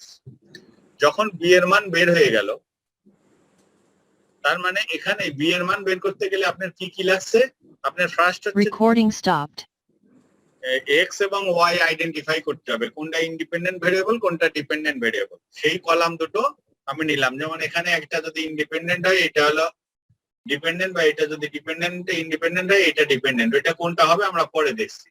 তাহলে x এবং y এর কলাম যখন ফিক্স হয়ে গেল আপনার আর বের করতে হবে কি, x স্কয়ার বের করতে হবে আর x y বের করতে হবে। এখানে y স্কয়ার নাই, একটা কলাম কমলো। তাহলে আপনি বি এর মানটা পেয়ে গেলেন। বি এর মান যখন বেরোয় যাবে তখন এর মানটা বের করতে গেলে আবার এই ফর্মুলা বসাইতে হবে। কি formula, a equal to y bar minus b into x bar. y বার এবং x বার কি আমরা আগেই শিখে আসছি, y বার এবং x বার হচ্ছে গড়, মিন বা এভারেজ কিসের, x এবং y এর। তার মানে এই যে x এর ভ্যালু বা y এর ভ্যালু এখানে যোগ করে n দিয়ে ভাগ দিলেই x এর বার বেরিয়ে যাবে, y এর ভ্যালুকে যোগ করে নাম্বার দিয়ে ভাগ দিলে y বার বেরিয়ে যাবে। তখন x বার আর y এর মান বসাবেন, আর এই যে b এর মান তো বের আগে করলেনই ওইটা এখানে বসিয়ে দেবেন, দিলে এর মান বেরিয়ে যাবে। এখন দেখেন নিচের এক্সাম্পলটা, এই এক্সাম্পলটা আপনাদের বইতে আছে, test to understanding illustration 4 regression. বোঝা যাচ্ছে? জি স্যার। এখন দেখেন a company has the following data on its sales during the last year in each of its region and the corresponding number of salesperson employed during the time. বলছে A B C D E F, এখানে 6টা figure দেওয়া আছে, 6টা region দেওয়া আছে। এই 6টা রিজিয়নের সেলস হলো এত ইউনিট করে, আর ওখানে সেলস পারসন এনগেজ ছিল এত এত জন করে। বলছে কি যে develop a linear model for forecasting sales from the number of sales persons. From number of sales person মানে সেলস পারসনের উপরে সেলস ডিপেন্ড করছে, অর্থাৎ এই এক্স কিন্তু এখানে সেলস পারসন, অর্থাৎ 11 12 18 15 এটা হলো এক্স এর ভ্যালু। ওয়াই এর ভ্যালু অর্থাৎ sales depends on sales person, তাহলে এটা হলো ওয়াই এর ভ্যালু। তার মানে এক্স এর ভ্যালু আর ওয়াই এর ভ্যালু আপনি আইডেন্টিফাই করে ফেললেন। এখন বলছে এরপরে forecast the number of sales that would be expected next year in regions that employed 14 salesperson 25 salesperson. এখন বলছে যে ওই ইকুয়েশনটা বের করার পর যদি সেলস পারসন 14 জন হয় তাহলে সেলস কত হবে, যদি 25 জন হয় সেলস কত হবে। আপনি যদি এই ইকুয়েশনটাই এ এবং বি এর মান বের করে দেন তাহলে এক্স হচ্ছে সেল পারসন, এখানে এ নাম্বারে 14 বসিয়ে দিলে ওয়াই এর একটা মান বেরোবে, ওইটাই হলো সেলস। আবার 25 বসিয়ে দিলে ওয়াই এর আরেকটা মান বেরোবে, ওইটা হলো 25 জন সেলস পারসনের সেলস। তাহলে আমরা একটু দেখি সলিউশনটা কিভাবে করা হলো। দেখেন এক্স যেটা বললাম সেলস পারসন, ওয়াই হচ্ছে সেলস। আমার ওই ফর্মুলা অনুযায়ী বের করতে হবে এক্স স্কয়ার এর মান আর এক্স ওয়াই এর মান, ঠিক আছে?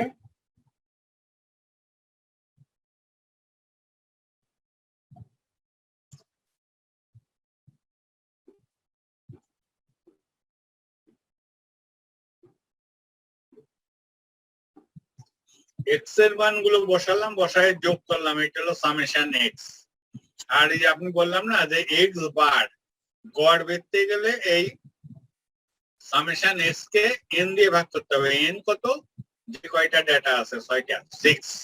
এই দেখেন এখানে আমি এক্স বার বের করেছি, ওই 79 ডিভাইডেড বাই 6, 13.17।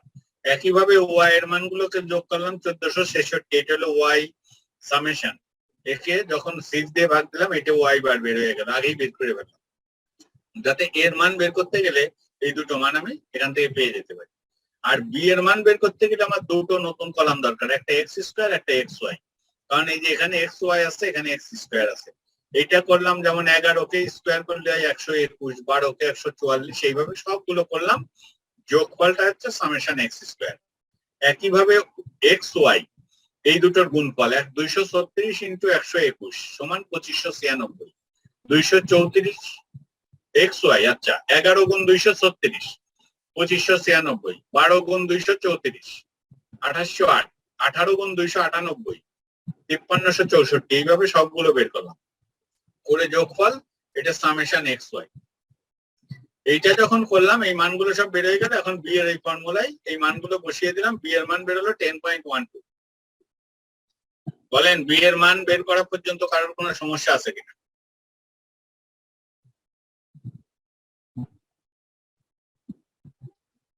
অঙ্কর ক্যালকুলেশন পরে নিজেরা বাসায় করবেন, ক্যালকুলেটর টিপে করবেন, সমস্যা নেই, কিন্তু কি করতে হবে সেটা জেনে নেন এখান থেকে, কিভাবে করতে হবে। যখন বি এর মান বের হয়ে গেল, তারপরে এক্স বার ওয়াই বার বের করলাম। এখন এর মান বের করতে গেলে আমি এর মানের ফর্মুলা কিন্তু আগে আপনাদেরকে দেখিয়ে আসছি, এই যে এইটা y bar minus B into x bar. তাহলে এখানে দেখেন এই যে ওয়াই বার মানে কত? 244.33, এই যে ওয়াই বার মাইনাস এই যে বি ইন্টু এক্স বার সমান 111.05। এইটা হলো এর মান। তাহলে এর মান আর বির মান পেয়ে গেলেন। এখন এর মান আর বির মান এই ইকুয়েশনে বসান। y ইকুয়াল টু এর মান কত? 111 কত প্লাস বি এর মান 10 পয়েন্ট কত, তাহলে কত হয়? এই যে এটা y equal to 111.05 plus 10.12x। এইটাকেই বলা হচ্ছে আমার লিস্ট স্কোয়ার রিগ্রেশন লাইন আর রিগ্রেশন ইকুয়েশন।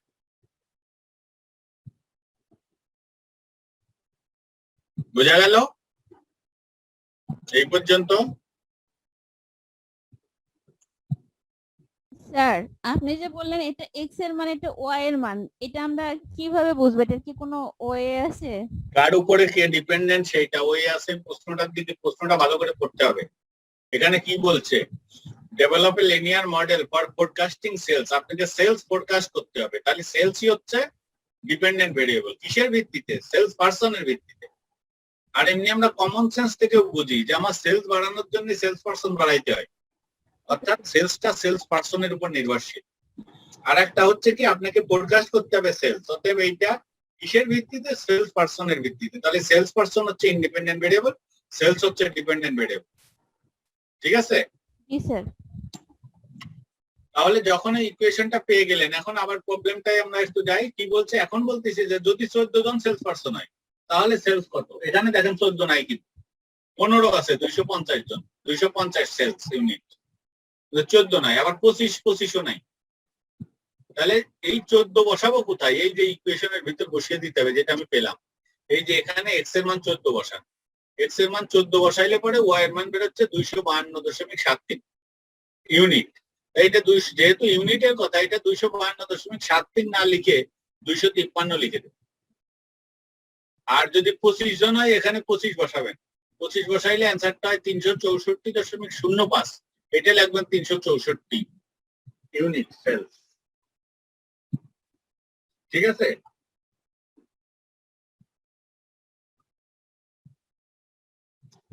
আর এখানে যারা একটু অ্যাডভান্স স্টেজ একটু বলে রাখি, এই যে 25 জন বা 14 জন, এই দুটোর যে আপনি বের করলেন, এই দুটোর উপরে অনেক সময় কমেন্টস পাই। কমেন্টস তখন হবে কি? এই যে 14 জনার যেটা বলছে, এই 14 জনা কিন্তু এই রেঞ্জের ভিতরে। এখানে সবচেয়ে ছোট আছে কত? 10, সবচেয়ে বড় 18। 14 কিন্তু ওই 10 to 18 এই রেঞ্জের ভিতরেই কিন্তু এক ফিগারটা। যার ফলে 14 থেকে আমি যে সেলসটা পেলাম এটা মোর রিলায়েবল। এটা দেখেন 15 জনের ছিল 250, 14 জনে পেলাম 253। কোন দেখেন সেলস পারসন কিন্তু কম হলো, কিন্তু ইকুয়েশনের কারণে ওইটা কিন্তু বেড়ে গেল। আর 25 জনটা, এইটা আমরা এই অঙ্কের খাতিরে এটা গ্রহণযোগ্য, কিন্তু আমরা এটা সাধারণত খুব একটা নিই না, কারণ হচ্ছে 25 is out of this range. 10 থেকে 18 এর বাইরে হচ্ছে 25। এই জন্য 25 জন্য যে সেলসটা হলো এইটার উপরে খুব বেশি ডিপেন্ড করা যায় না। এটা যা বলে রাখলাম, একটু মনে রাখেন। এখন এই যে এ আর বি, এইটা আসলে কি, এ কি বি কি? এ কিন্তু ওই যে আমাদের যে এর আগে যে ইকুয়েশন আমরা পড়েছি y = mx + c, m হচ্ছে বি, সি হচ্ছে এ। এম হচ্ছে ঢাল বা স্লোপ, আর বি হচ্ছে কনস্ট্যান্ট। আবার যদি আমি কস্টিং এর ক্ষেত্রে ধরি, y যদি টোটাল কস্ট বোঝায়, তাহলে টোটাল কস্ট হবে fixed cost plus variable cost. Fixed cost হচ্ছে এ, ভেরিয়েবল কস্ট হচ্ছে বি ইনটু এক্স। বি হচ্ছে cost, variable cost per unit. এইভাবেও এটা বোঝা যায়। তা সেই জন্য পরে একটা আছে যে এই যে অঙ্কটা এখানে বলছে ইন্টারপ্রিটিং এ এন্ড বি। আপনাদের বইতে এটা আছে, এটা দেখেন পেজ নাম্বার 195-তে।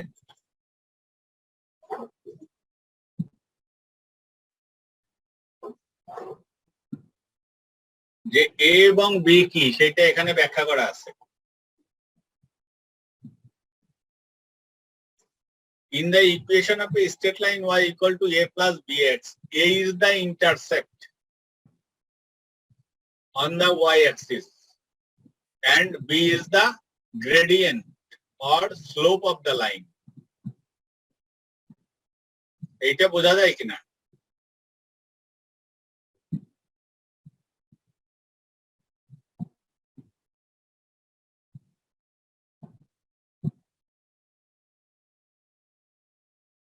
তার মানে that means that a is the value of y when x = 0. এখানে ঠিক আছে, দেখেন x এর মান 0 বসাইলে পরে y এর মান হয় a। আচ্ছা, আমি একটা কাজ করি, আজকে আমি মনে করেছিলাম যে রিগ্রেশনটা কোরিলেশনটা শেষ করব, কিন্তু একটু মনে হয় তাহলে আপনাদের বুঝতে সমস্যা হতে পারে, যেহেতু আমি একটু দ্রুত যাচ্ছি এখন। নেক্সট ক্লাসে আমি এইটা থেকে শুরু করে এইটা শেষ করব এবং আপনাদের পরের চ্যাপ্টার যেটা ফোরকাস্টিং সেটা শুরু করব। ঠিক আছে স্যার। ঠিক আছে, জি স্যার। এখন আমার হাতে এখনো 2 মিনিট সময় আছে। আপনারা বলেন যে কারণ কোনো এই প্রবলেম জায়গাটায় কারোর কোনো বুঝতে, আমি যেটুকু পড়াইলাম এর ভিতরে কারোর কোনো প্রশ্ন থাকলে বলেন।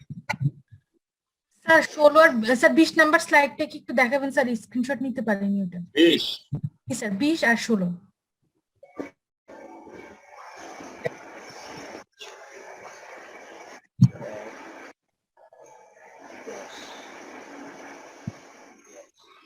জি স্যার হয়েছে স্যার এটা স্যার, আর 16 নাম্বারটা স্যার।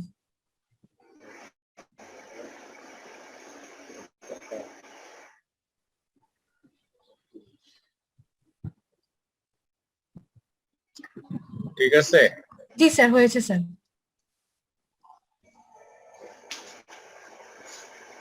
স্যার হ্যাঁ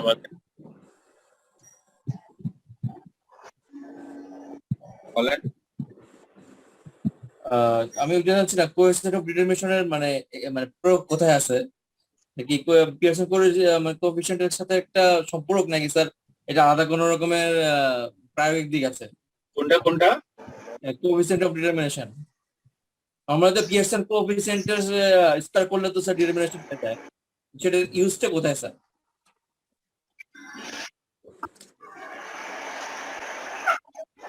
বাস্তব জীবনে তো এগুলো ইউজ করে, কারণ এই স্যার তো বললো যে অ্যাডভার্টাইজিং আর সেলসের ক্ষেত্রে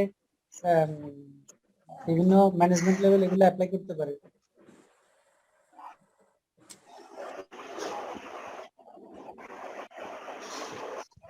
sir hello sir,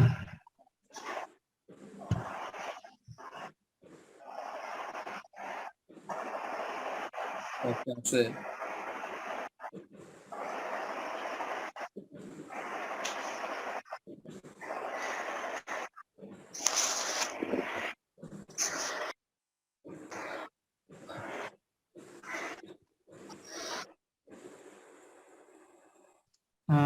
sir hello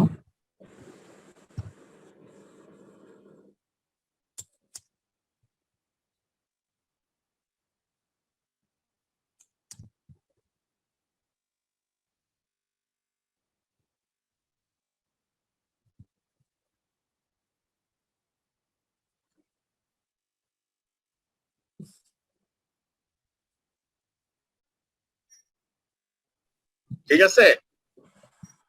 sir কি শুনতে পাচ্ছেন? শুনতে পাচ্ছি না। হ্যাঁ, কিন্তু এর আগে যে আবার কিভাবে যেন ওখান থেকে মিউট করে দিছিল কিনা জানি না। স্যার একটু কোএফিসিয়েন্ট অফ ডিটারমিনেশন হচ্ছে যে দুটো ভেরিয়েবল দেছে সেটার কতটুকু মাত্রায় ওই দুটো ভেরিয়েবল একটা আর একটার উপর ডিপেন্ডেন্ট। আর যদি এটা কম থাকে, যেমন 95% ডিপেন্ডেন্ট পেলাম, তাহলে 5% কি 5% সেলস অন্য কোনো কারণে, এটা ওই সেলস পার্সনের উপর ডিপেন্ডেন্ট না। ঠিক আছে? জি স্যার। Okay, thank you. আবার